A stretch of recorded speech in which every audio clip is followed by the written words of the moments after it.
Chapter 10 marks a new section of Genesis. The original world God created is gone. The great flood washed away the filth, depravity, and violence of Adam's evil race. Mankind now begins the process of being fruitful and filling this new earth. And Genesis, in summary format, lays out the origins of the nations of our modern world. Every people group traced their origins back to Noah, his 3 sons, and his grandchildren. 16 male grandchildren are mentioned in Genesis 10. But clearly Noah had many other grandchildren, as the 16 mentioned had to have wives to marry. I suspect there were many other male grandsons not mentioned that were not as prolific or influential in the setting up of the post-Diluvian societies. Genesis 10 focuses on 16 prominent grandsons of Noah. These were certainly very long-lived men that greatly influenced the societies they helped to shape, grow, and probably rule. Peoples in various regions name themselves after these famous 16 ancient ones. It's quite possible, centuries later, exaggerated stories about these 16 grew. They could also explain the origin of the demigod myths. Imagine 500 years later, and the lifespan of mankind had reduced to what we experience today. And sitting on the throne in Egypt is a man looking no older than your average 50-year-old. Yet he was ruling when your great-grandfather was a boy. It's easy to imagine where the god myths such as Isis, Horus, Hathor, Ra, Anubis, etc. arose from. Such long-lived men would seem godlike to ordinary folk. Let's get to this text, Genesis 10, starting at verse 1. Now this is the genealogy of the sons of Noah, Shem, Ham, and Japheth, and sons were born to them after the flood. This is the genealogy, in Hebrew the Toledoth, of the sons of Noah. This is the 4th of 10 Toledoth divisions of Genesis. Every person alive today is related to Noah, and all of humanity comes from either the line of Shem, Ham, or Japheth. If you want to know your very ancient bloodlines, you can read about them in Genesis 10. Probably everyone alive today is a mixture of genetics from all 3 sons, with early intermarriage between the cousins and the children and grandchildren of these cousins. The sons of Japheth were Gomer, Magog, Madai, Javan, Tubal, Meshach, and Tiras. The sons of Gomer were Ashkenaz, Riphath, Togarmah. The sons of Javan were Elishah, Tarshish, Kittim, and Dodanim. From these, the coastland peoples of the Gentiles were separated into their lands, everyone according to his language, according to their families, into their nations. What's important to note is all these different descendants intermarried. So in the people groups of the world today, we don't have a distinct and homogeneous set of pure bloodlines, but extremely mixed bloodlines. We find the origin of many of the older cultures and societies in these records. Some of the names of these early post-Diluvian people still live on in modern regions of the world today. Starting with Gomer.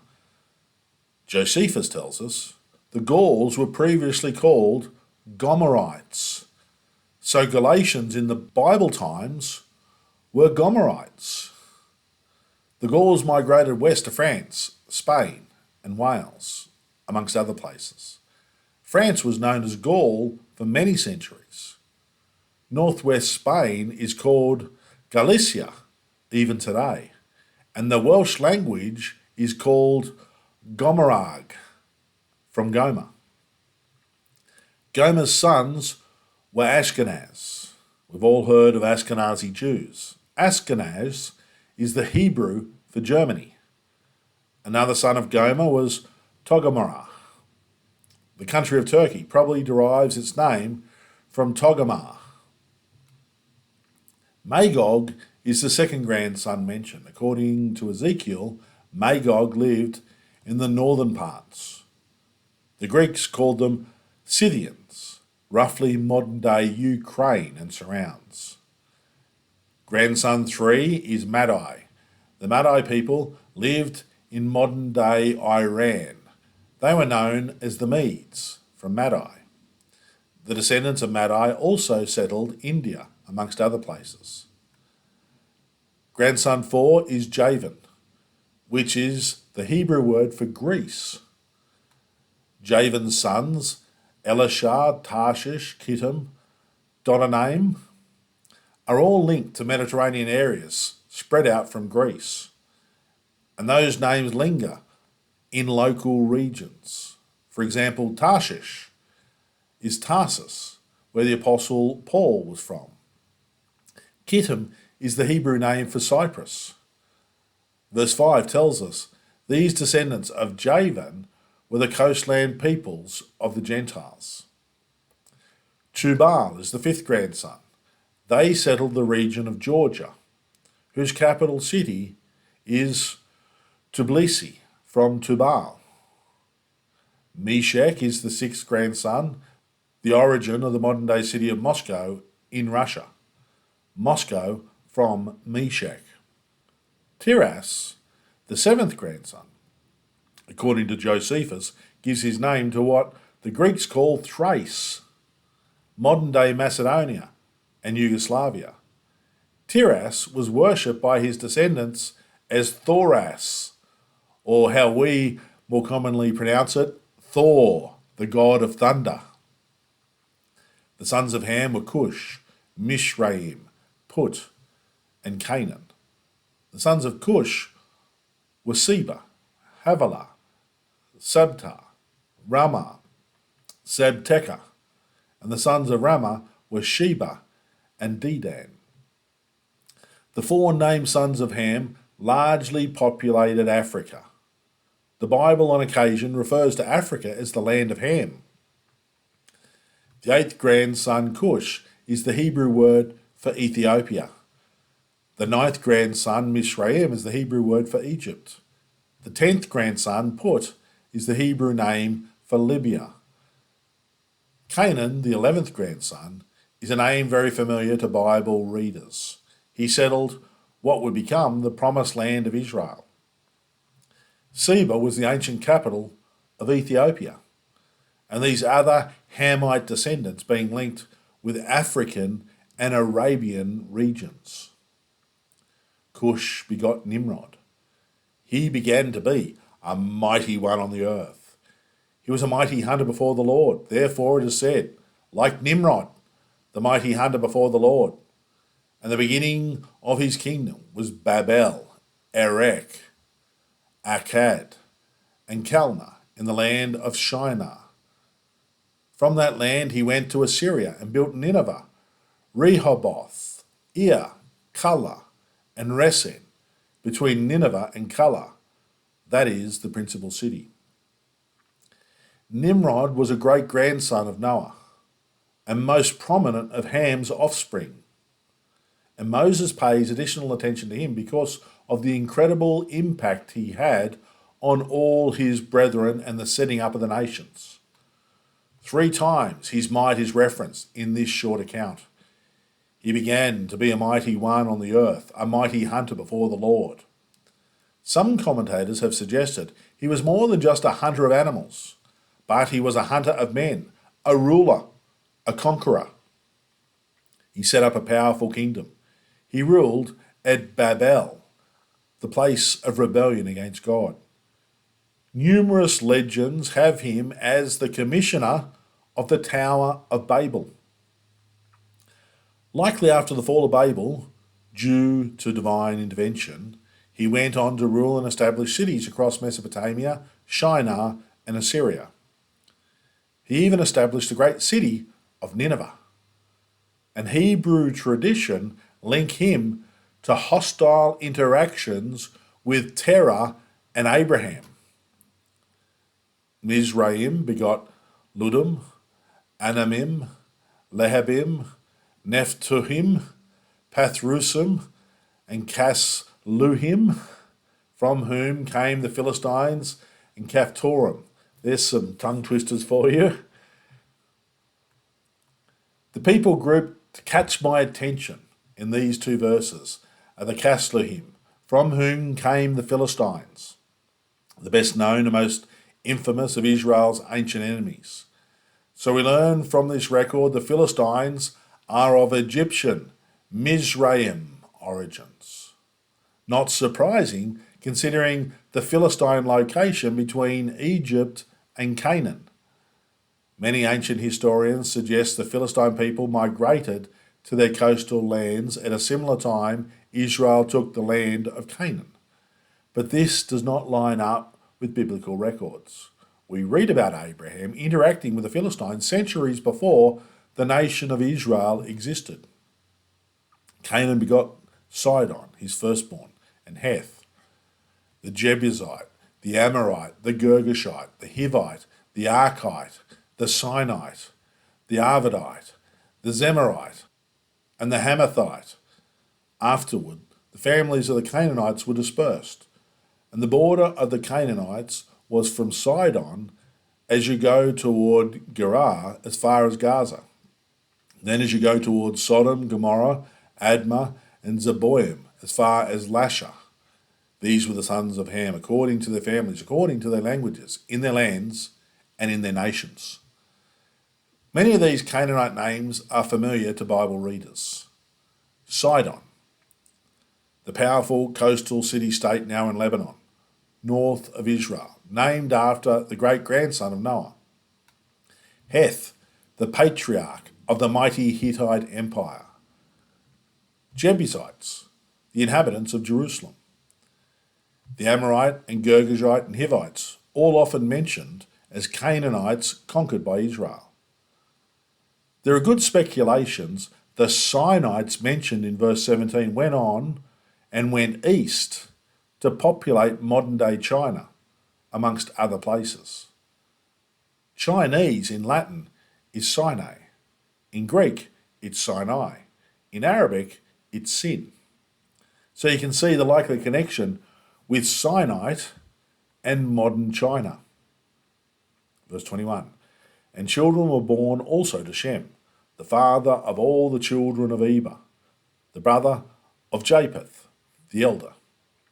The sons of Shem were Elam, Ashur, Arphaxad, Lud, and Aram. And the sons of Aram were Uz, Hul, Gether, and Mash. Arphaxad begot Selah, and Selah begot Eber. Take special note of how Moses seems to elevate a man named Eber in these 4 verses. When you look through the genealogy, Eber is a name you could easily skip over.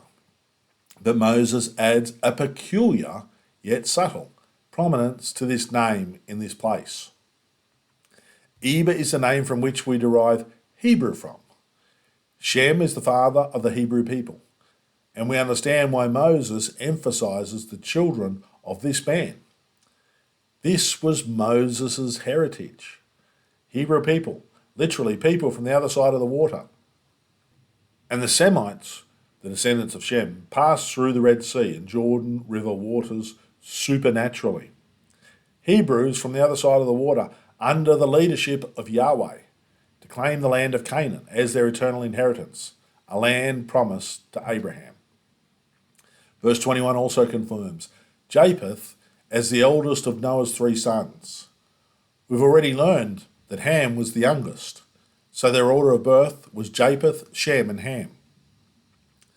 Elam, the 12th grandson of Noah, is the ancient name for Persia, the ancient name for Iran, people who speak Persian. Ashur, the 13th named grandson, is the Hebrew word for Assyria, the kingdom which destroyed northern Israel. The grandson of Noah was venerated by the Assyrians till their empire fell. Arphaxad, the 14th, was the progenitor of the Chaldeans. Lud, the 15th, was the progenitor of the Lydians, now western Turkey. Aram, the 16th and final named grandson of Noah, is the Hebrew word for Syria. Syrians, till this day, speak Aramaic, from Aram, the son or the grandson of Noah. To Eber were born 2 sons. The name of one was Peleg, for in his day the earth was divided, and his brother's name was Joktan. Joktan begot Almadad, Sheleph, Hazarmaveth, Jerah, Hadoram, Uzal, Diklah, Obal, Abibmael, Sheba, Ophir, Havilah, and Jobab. Glad I got through those names. All these were the sons of Joktan, and their dwelling place was from Mesha, as you go towards Sephar, the mountain of the east. Of all of these names, Peleg jumps out at us. His name, which literally means division, and association with a divided earth, are fascinating. Most likely this division is related to the great dividing of the people at the Babel dispersion. Others have identified the division described is referencing the earth in particular, Eretz in Hebrew, not the people of the earth. They suggest the division of the earth relates to a post-flood major continental shift. But to me, and to most good experts, the fact the next chapter focuses on the Tower of Babel strongly leads us to conclude the division relates to the events of the Babel language dispersion. And please note, in the language dispersion of Genesis 11, it said God confuses the language of all the earth, of all the Eretz. So the earth in chapter 11 is talking about the people of the earth, not the earth itself. And I think the same thing is taking place in chapter 10. These were the sons of Shem, according to their families, according to their languages, in their lands, according to their nations. These were the families of the sons of Noah, according to their generations, in their nations. And from these, the nations were divided on the earth after the flood. Some people wonder why a chapter like this is included in the Bible. It's fairly dry, isn't it? But a chapter like this confirms the historicity of the Bible. The names of this chapter echo through the geography, etymology, and languages of our Eretz, our earth. These names are deeply embedded and entwined in human history, in cities, countries, empires, languages, religions, rivers, communities. These ancient biblical names are rooted and grounded not just in the biblical Mediterranean region, but right across Europe, Africa, the Middle East, Asia, and even further abroad. If these records were merely myths and tales, they wouldn't have such deep, undeniable connections with places across our globe. The 16 named male grandsons of Noah take the accurate history of the Bible all the way back to the flood, to Noah's 3 sons, to Noah himself, to Noah's ark, giving very strong evidence. The world-destroying flood of Noah's day is serious and accurate history. Confronting the 16 grandsons of Noah forces you to confront the flood, which forces you to dispense with secular flood-denying geology, which forces you to confront a young earth, which leaves evolutionists and Big Bang cosmologists frothing at the mouth with anger. I hope you agree. Though Genesis 10 may be a little dry, it's a critical chapter of history that packs a powerful punch.